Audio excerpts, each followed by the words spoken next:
7 minutes, c'est tout ce qu'il a fallu pour faire vaciller l'équilibre atlantique comme il ne l'avait plus été depuis que Paris avait tourné le dos à l'invasion de l'Irak en 2003. En un éclair, l'OTAN s'est retrouvée fracturée, incapable de recoller les morceaux sur la question brûlante du partage des dépenses militaires. Donald Trump venait de finir un réquisitoire cinglant contre ces Européens qui l'accusaient de vivre au crochet de l'Amérique. Le regard chargé d'un dédain glacial, il fixait Sébastien Lecornu, comme on jauge un élève qui a copieusement triché. Dans son esprit, il venait de livrer une leçon magistrale d'ingratitude exposée en pleine lumière devant une assemblée de dirigeants transatlantiques médusés réunis à Bruxelles.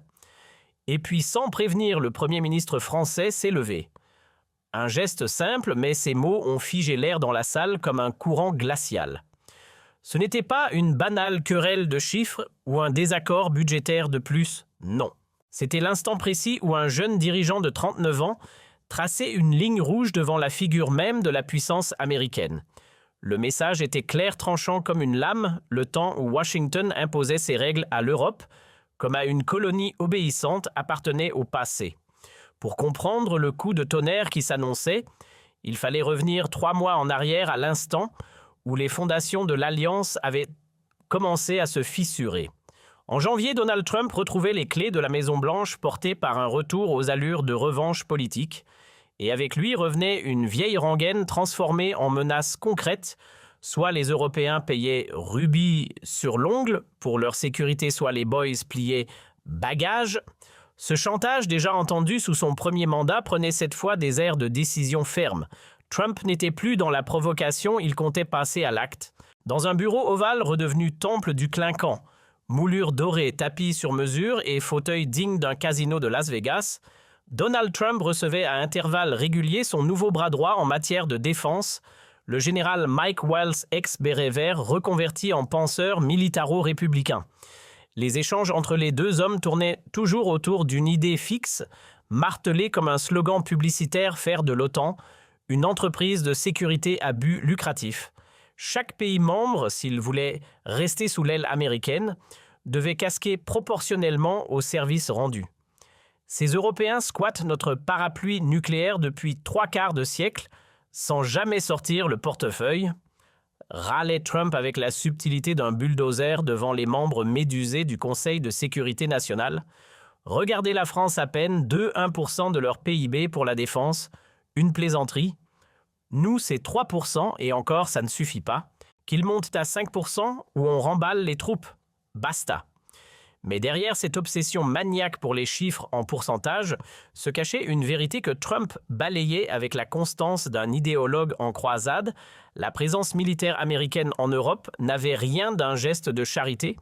Si les géisses campaient toujours sur le vieux continent, c'était parce que cela servait avant tout les intérêts géopolitiques des États-Unis. Ni plus ni moins, les bases militaires américaines éparpillées à travers l'Europe ne se contentaient pas de garder le paysage. Elles étaient bien plus que des points sur une carte de véritable rouage indispensable de la machine de guerre américaine. Prenez Ramstein en Allemagne, pas juste un aérodrome pour avions de chasse, mais l'épicentre logistique de toutes les opérations US vers le Moyen-Orient et l'Afrique. Sans cette plateforme idéalement plantée en plein cœur du vieux continent, l'armée américaine devrait faire décoller ses soldats depuis la côte Est, quadruplant ses coûts de transport et divisant par autant sa réactivité. Rien qu'en projection militaire, le Pentagone reconnaissait que Ramstein permettait d'économiser 23 milliards de dollars par an. Une affaire en or pour Washington. Mais ce n'est pas tout.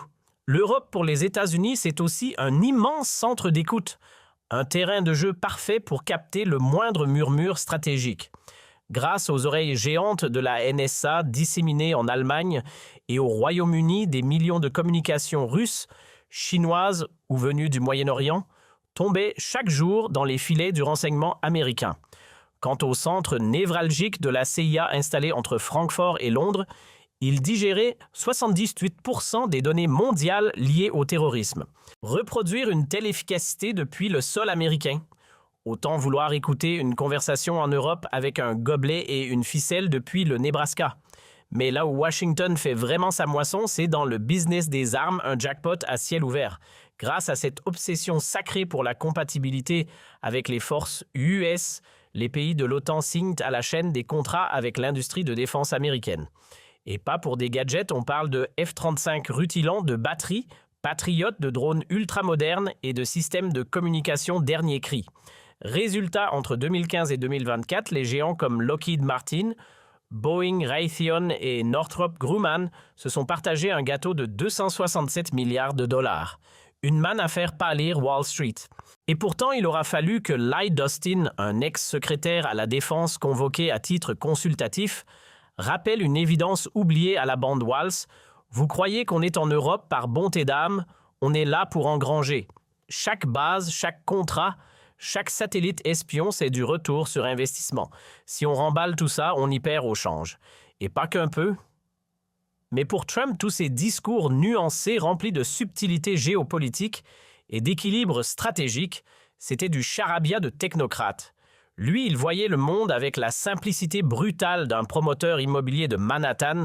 Chaque relation devait s'aligner sur une colonne recette ou perte.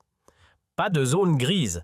Si ça ne rapportait pas cash à l'Amérique, alors c'était une escroquerie. Et toutes ces histoires de coopération d'influence ou de stabilité mondiale trop abstraits, pas assez rentables.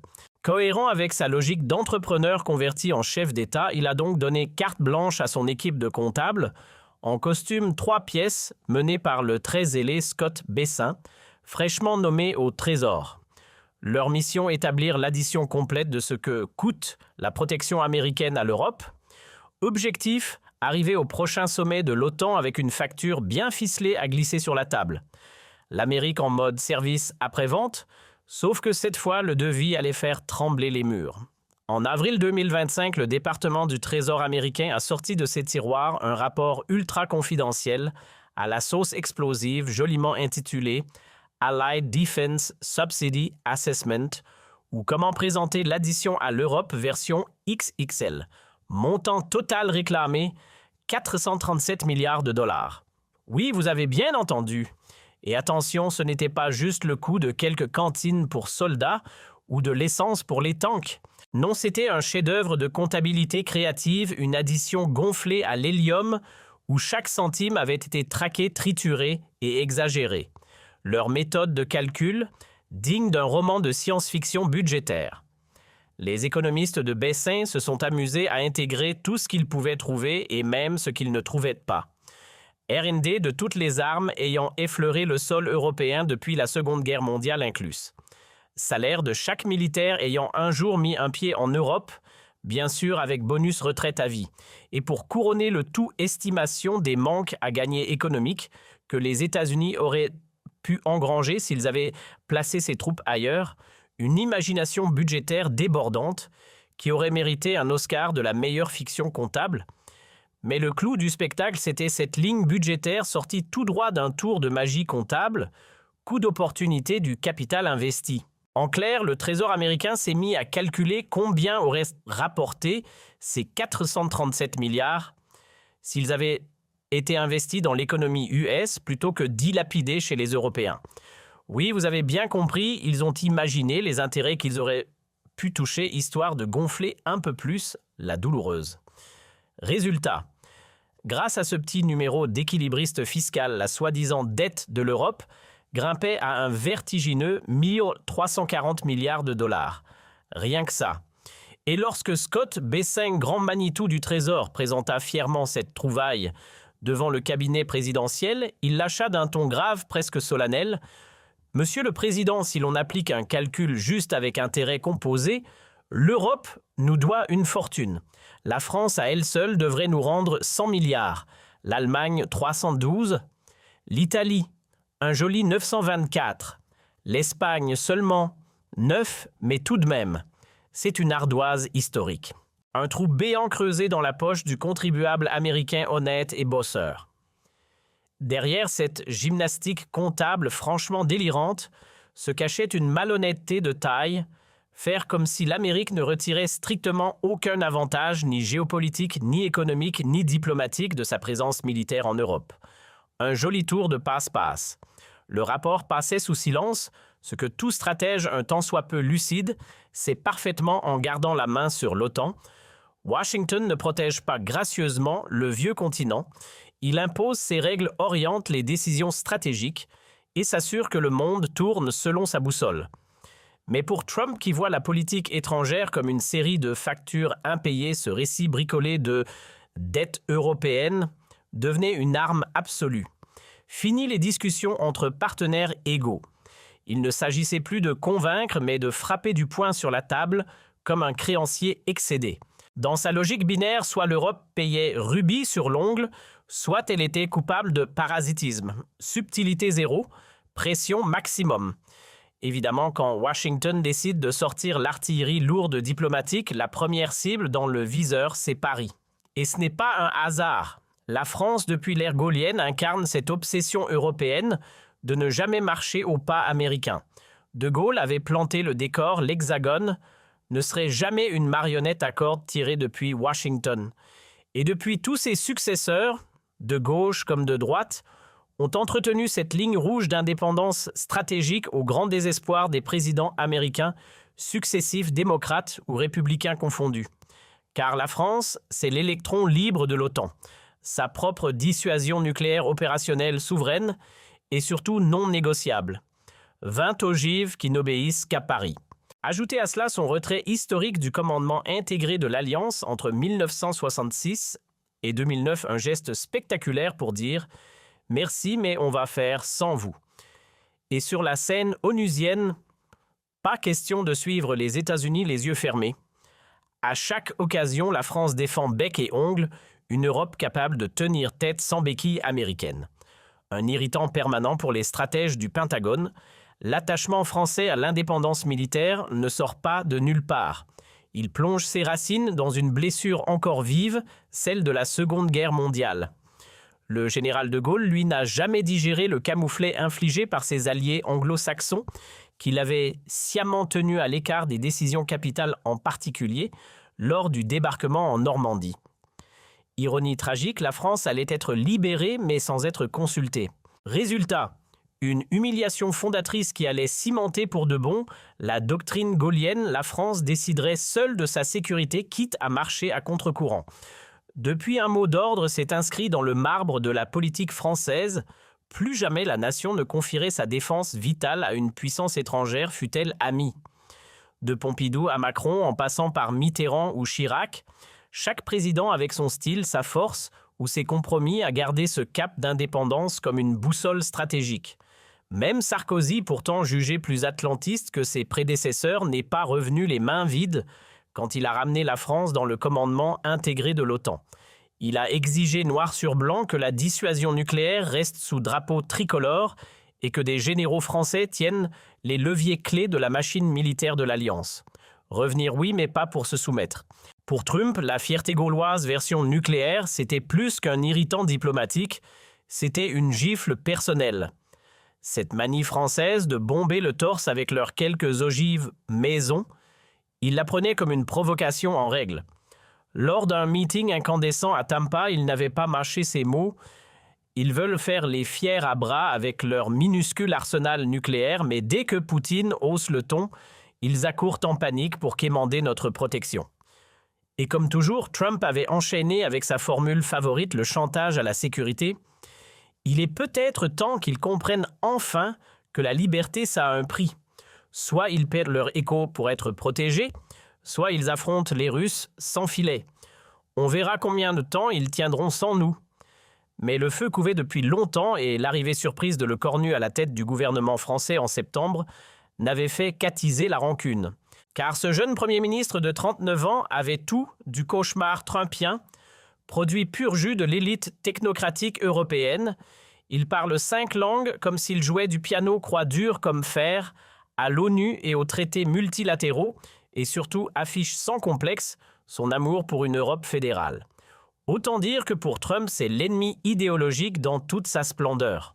Depuis janvier 2025, chaque coup de fil entre Trump et Le Cornu se transformait en duel verbal masqué à peine par la diplomatie.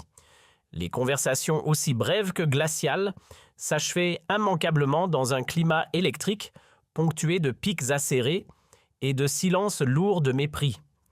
Trump, fidèle à son style bulldozer, fustigeait sans relâche l'arrogance académique de « le cornu », son parisianisme hors sol, sa naïveté face aux régimes autoritaires et surtout ce qu'il considérait comme une mollesse militaire navrante face aux intimidations de Poutine. Mais le cornu ne restait pas sans réponse, même s'il préférait les confidences bien placées aux attaques frontales. Lors d'un dîner feutré à l'Élysée entouré d'ambassadeurs européens, il avait lâché presque nonchalamment « Trump, c'est le symptôme criant du déclin intellectuel américain. Il pense comme un promoteur de l'immobilier des années 80, pas comme un chef du monde libre au XXIe siècle. » Une phrase assassine murmurée dans l'intimité, mais qui n'allait pas le rester longtemps. Car comme souvent en diplomatie, ce qui se dit à huis clos finit dans les colonnes. Et cette petite bombe verbale n'échappa pas à la règle. En quelques jours, elle fuita dans la presse américaine. Résultat, une tempête présidentielle.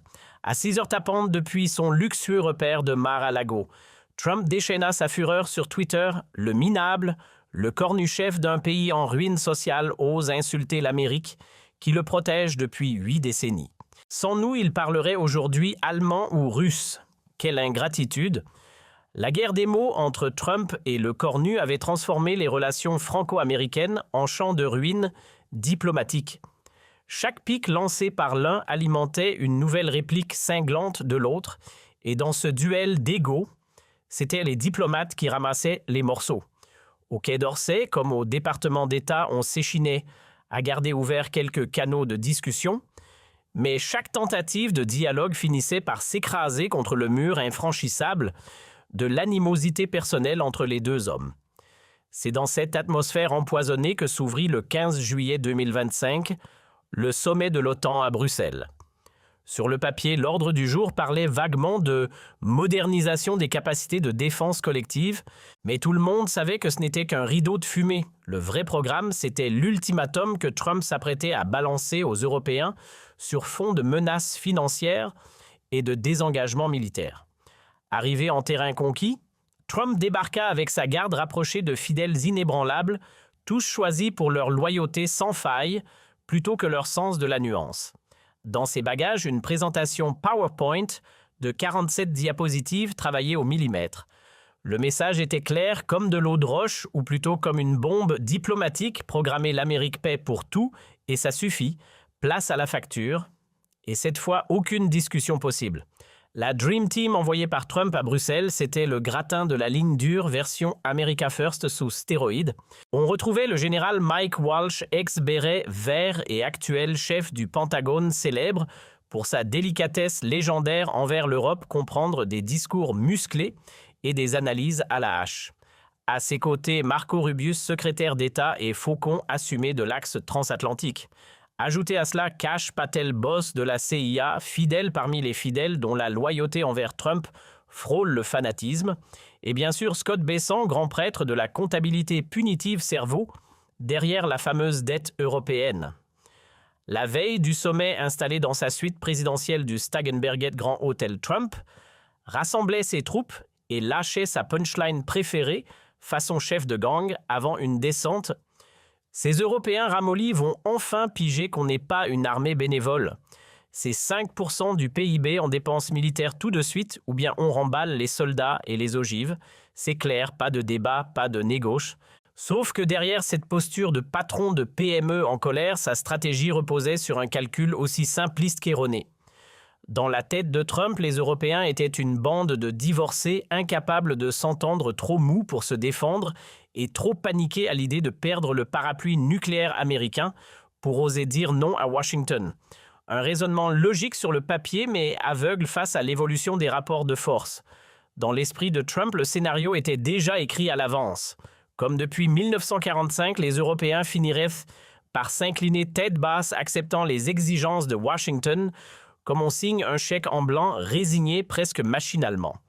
C'est que, dans la vision historique ultra simplifiée du Trumpisme, l'histoire des relations transatlantiques se résume à un schéma binaire, l'Amérique tape du poing, l'Europe obéit.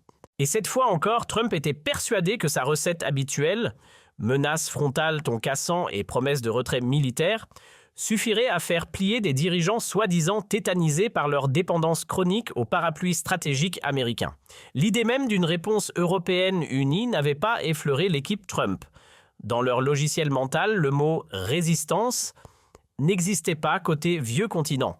La preuve, dès le matin du sommet, l'opération médiatique était déjà lancée avec un briefing matinal réservé à une poignée de journalistes sélectionnés. Le ton était donné « Aujourd'hui, le président va balancer leur vérité aux Européens sans filtre ». Puis vint la menace à peine voilée « Le temps des passagers clandestins est révolu.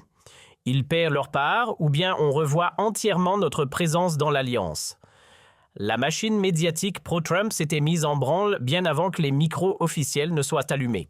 L'objectif, créer un tapis de bombes médiatiques sous les pieds des dirigeants européens. À peine le soleil levé sur Bruxelles, les éditos de Fox News et les chroniques incendiaires de Breitbart exigeaient à grands cris que les Européens règlent enfin la note, cette fameuse dette que l'Amérique traînait comme un boulet héroïque depuis des décennies. Et surprise ou pas, les sondages montraient un soutien massif à cette ligne dure dans une Amérique fatiguée par les fiascos afghans. Le repli nationaliste avait le vent en poupe. Pour beaucoup, Trump apparaissait comme le seul à enfin dire les choses sans filtre. Mais ce que l'équipe Trump ignorait, c'est qu'en coulisses, le cornu affinait sa riposte avec une minutie chirurgicale, bien de chez lui. Loin des caméras, le jeune Premier ministre français avait mobilisé une task force intellectuelle pour rassembler des montagnes de documents, archives historiques, rapports militaires, études économiques, tout y passait. Objectif, déconstruire pièce par pièce le storytelling américain et prouver que derrière les grands discours de Trump, il n'y avait pas des vérités, mais une fiction budgétaire soigneusement emballée. Ce que personne ne voyait derrière les dorures de la diplomatie, c'était qu'à Matignon, on menait depuis 6 semaines une véritable opération clandestine d'envergure. Nom de code, Vérité Atlantique. Aux commandes, le général Pierre Schill, bras droit militaire du président stratège, aussi discret qu'intraitable. Autour de lui, une cellule réduite presque invisible, composée des meilleurs cerveaux français, en géopolitique, défense et histoire de l'OTAN. Une task force silencieuse mais redoutablement affûtée.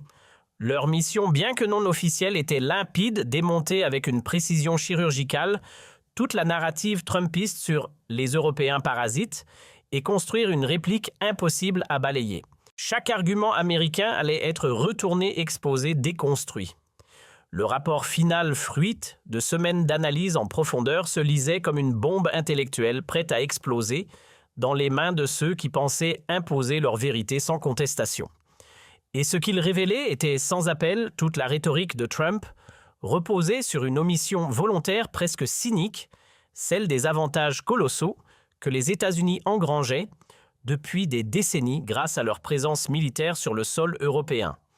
Avantages économiques, stratégiques, diplomatiques, politiques, tout avait été passé sous silence pour gonfler artificiellement une facture aussi biaisée que mensongère. Ce que les partisans de la ligne Trump oubliaient commodément, c'est que les installations militaires américaines en Europe, et tout particulièrement le mastodonte logistique de Ramstein en Allemagne, n'étaient pas là pour faire joli. Tous les jours, ce hub tentaculaire servait de point de passage incontournable pour chaque opération américaine déployée du désert irakien aux jungles africaines, en passant par les montagnes afghanes. Supprimer ces relais européens et c'est tout l'édifice opérationnel du Pentagone qui s'effondre. Sans ces plateformes avancées idéalement situées, les troupes US devraient décoller directement depuis la côte est américaine avec des avions et cargos qui parcouraient des distances quadruplées. Résultat, explosion des coûts logistiques et perte de l'atout maître de l'armée américaine, sa rapidité d'intervention. Et ce n'est pas un fantasme français. Les propres rapports secrets du Pentagone que les services de renseignement tricolores avaient eu la malice d'intercepter le reconnaissaient noir sur blanc. Ces bases européennes faisaient économiser chaque année 34 milliards de dollars aux contribuables américains en frais de projection. Sur 3/4 de siècle, cela représente un pactole de plus d'un demi-billion de dollars, bien réel celui-là contrairement aux dettes imaginaires inventées à Washington. Pendant que Trump présentait sa facture XXL, comme si l'Amérique était victime d'un racket européen, un détail d'importance capitale était soigneusement évacué de ses calculs simplistes. L'Europe est en réalité le plus grand centre de données à ciel ouvert que les États-Unis aient jamais possédé. Et ce gracieusement, installé un peu partout, des forêts bavaroises aux plaines anglaises, les antennes colossales de la NSA interceptaient chaque jour des torrents d'informations, appels russes, emails, chinois, messageries cryptées iraniennes.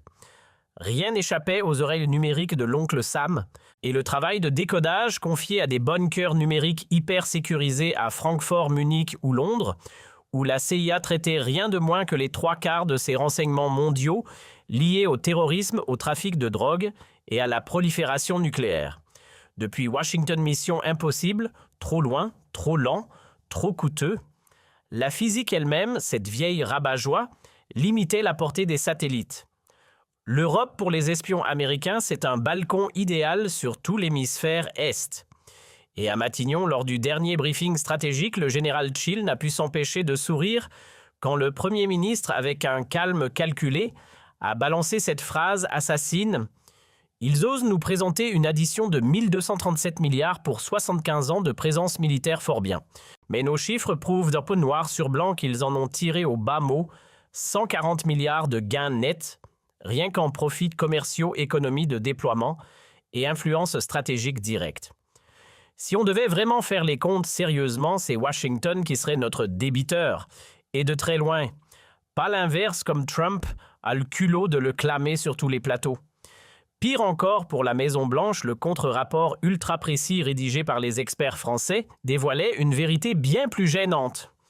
Entre 2001 et 2021, les aventures militaires désastreuses des États-Unis en Irak et en Afghanistan avaient siphonné plus de 340 milliards d'euros dans les caisses des pays européens de l'OTAN. Oui, 340 milliards pour des guerres décidées à Washington, sans réel feu vert des alliés. Et ce chiffre vertigineux ne se limitait pas aux simples frais de transport ou d'uniforme. Il englobait aussi tout un iceberg de dépenses dissimulées que peu de gouvernements européens avaient eu le courage de révéler, équipements spécifiques, soutien logistique, soins à long terme pour les blessés, coûts d'entretien des bases avancées, etc. Résultat, 140 000 soldats européens envoyés sur des terres où ils n'avaient aucun intérêt stratégique à défendre. Des missions décidées unilatéralement par l'Amérique post-11 septembre sans véritable concertation. Bilan humain, tragique, plus de 20 soldats européens morts, 8400 blessés graves, souvent à vie. Et que dire de la France? Elle y a laissé 47 milliards d'euros. Rien que pour l'Afghanistan, 12 000 soldats mobilisés sur 13 longues années, 8 morts, 700 blessés. Et une armée silencieuse de vétérans psychologiquement brisés revenus d'un bourbier qui n'était jamais le leur. Un tribut payé à l'aveugle pour les rêves de grandeur d'un empire qui ne dit pas son nom. L'Allemagne avait ouvert les vannes à hauteur de 51 milliards d'euros. L'Italie s'était saignée à blanc pour 23 milliards, l'Espagne avait injecté 18 milliards et le Royaume-Uni, en bon partenaire zélé, pulvérisait tous les records avec 718 milliards. Tout ça pourquoi?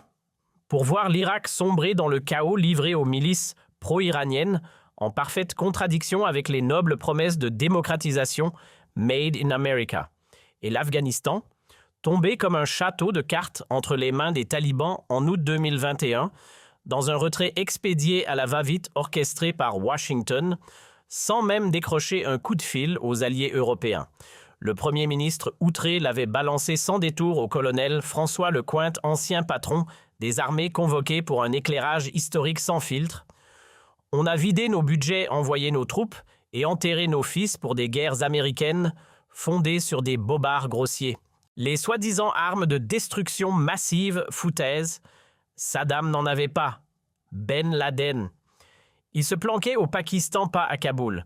Ces opérations ont été un désastre intégral pour l'Europe qui a encaissé les coups, sans jamais voir l'ombre d'un dividende. L'équipe du Premier ministre Lecornu avait mis la main sur des archives poussiéreuses, mais explosives, des mémos déclassifiés révélant comment, au début des années 2000, la Maison-Blanche de George W. Bush avait utilisé la méthode douce, version rouleau compresseur, pression diplomatique féroce, menaces commerciales à peine déguisées promesses de sanctions économiques, tout y passait pour obliger les capitales européennes à plier face à l'appel aux armes en Irak. Aucun élan stratégique commun, juste une capitulation par peur des représailles et par soumission à l'ordre impérial dicté depuis Washington. Et c'est dans cette ambiance électrique que le 15 juillet 2025 à 15h30, Donald Trump fit son entrée dans la salle du Conseil de l'OTAN. Avec son éternel costume bleu nuit et sa cravate rouge criarde, il ne changeait pas d'un iota. Il avançait comme un shérif dans un western prêt à dégainer son discours « America First » à la moindre occasion. Il attaqua sans détour fidèle à son style bulldozer « Messieurs, dames, chefs d'État, dirigeants de tout poil, je vais dire tout haut ce que mes prédécesseurs n'ont jamais eu le cran d'avouer l'OTAN. C'est une arnaque à sens unique.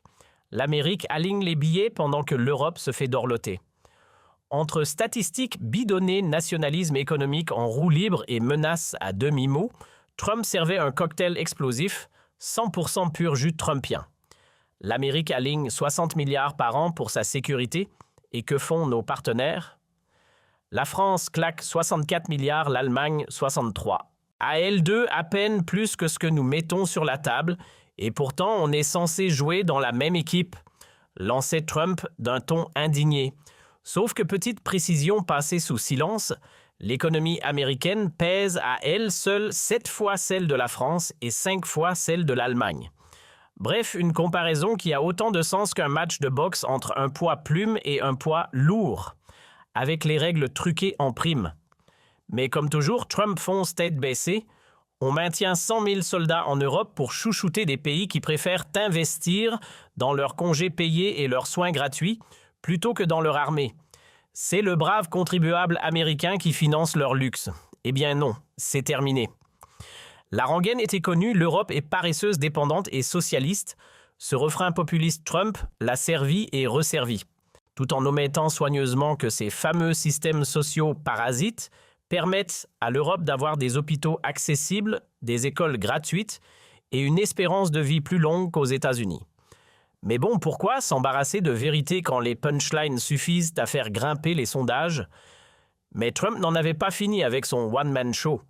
Le regard fixé sur la délégation française, il balança droit dans les yeux comme s'il présentait une facture au comptoir. Le deal était clair, 2% du PIB pour la défense. Et pourtant, la plupart d'entre vous continuent de traîner les pieds. Eh bien, ce n'est plus suffisant. On monte la barre à 5% minimum. Un petit coup d'œil appuyé vers Paris, la France se contente d'un minuscule 1%. Une blague. Je veux 5% dès maintenant, sinon nos troupes commencent à faire leurs valises. Cette demande surréaliste, tripler les budgets militaires européens en pleine inflation et crise énergétique, relevait plus du fantasme de comptable que de la logique stratégique. Mais Trump l'asséna comme s'il dictait une clause d'un contrat immobilier sans appel, sans discussion, sans plan B. Il conclut avec une menace qui résonna comme une gifle. L'Amérique n'a pas vocation à jouer les gardes du corps gratuits. Vous voulez être protégé, payez le prix. Sinon, vous affrontez Poutine seul. C'est vous qui voyez. Nous, on ne quémandera pas. Dans la salle, le silence coupa net l'élan. Les applaudissements rares et mécaniques vinrent uniquement du camp trumpiste. Une gêne palpable envahissait l'Assemblée. Et tous les regards convergèrent lentement vers le cornu qui, avec un calme glacial, demanda à prendre la parole.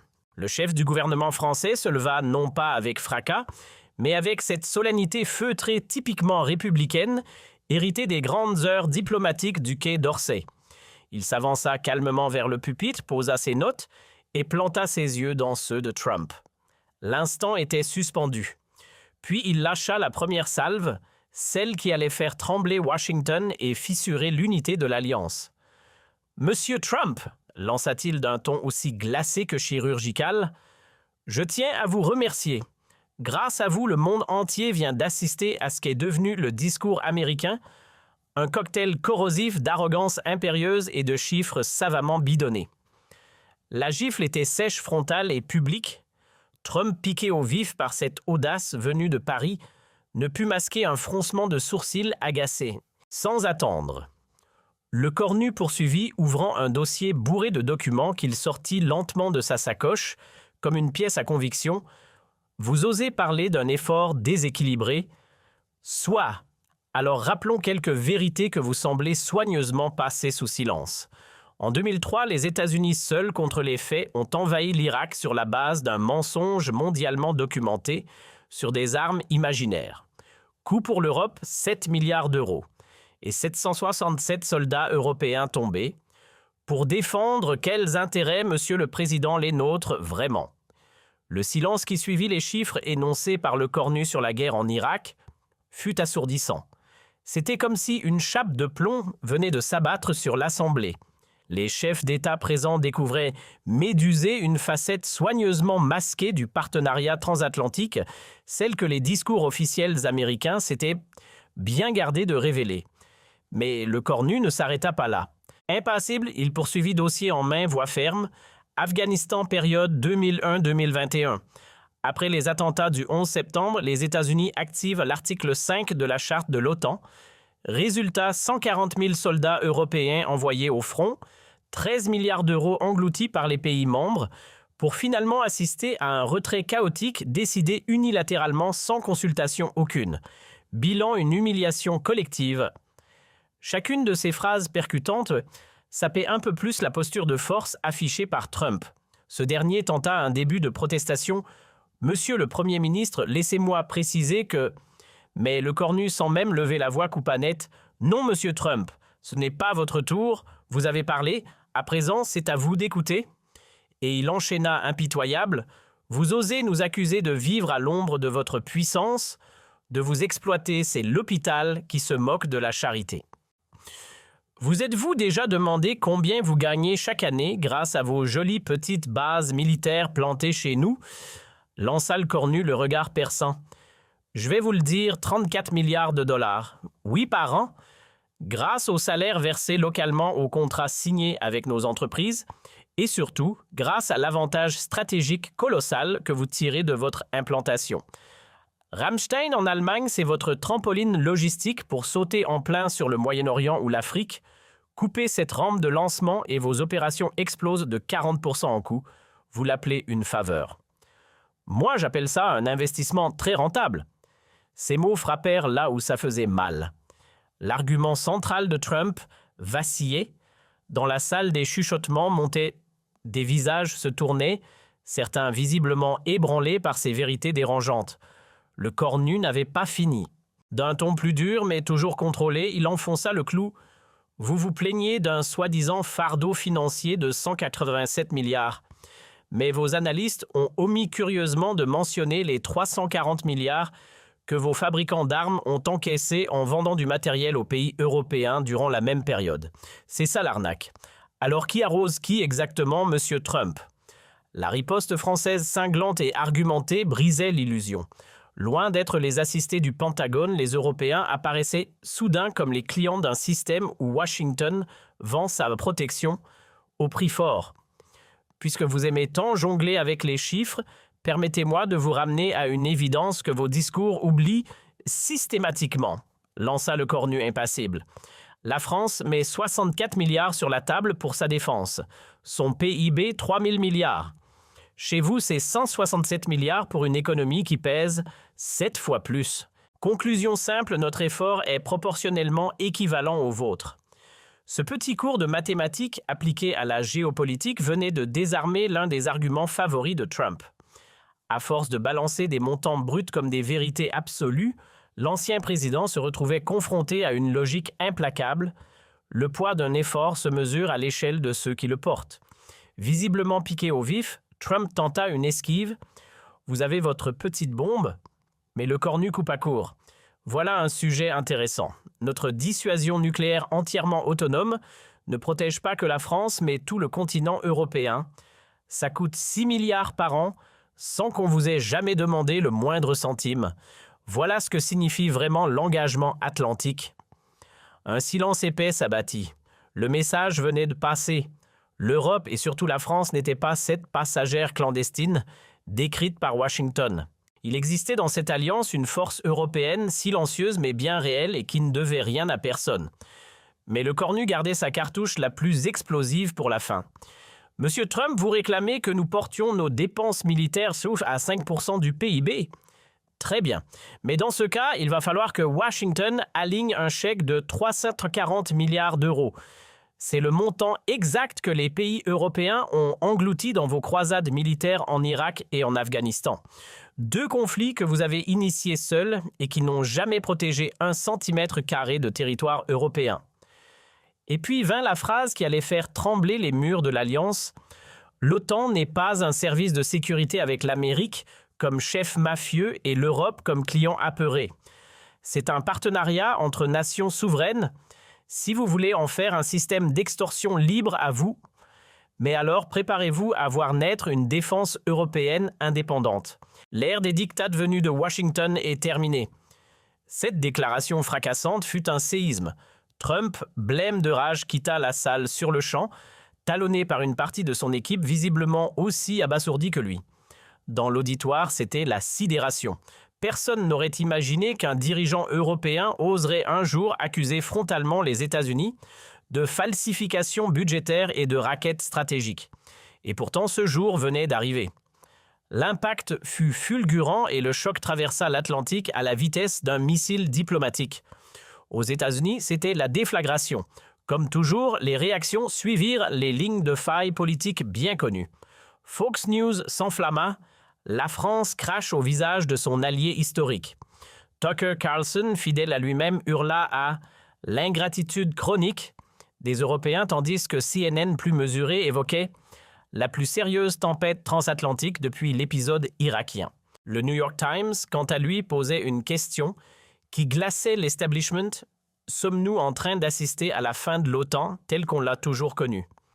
Sur Capitol Hill, même ceux qui s'écharpent, d'habitude, surtout des horaires de cantine au budget de guerre, se retrouvèrent miraculeusement unis. À une majorité écrasante de 357 contre 76, le Congrès adopta une résolution solennelle.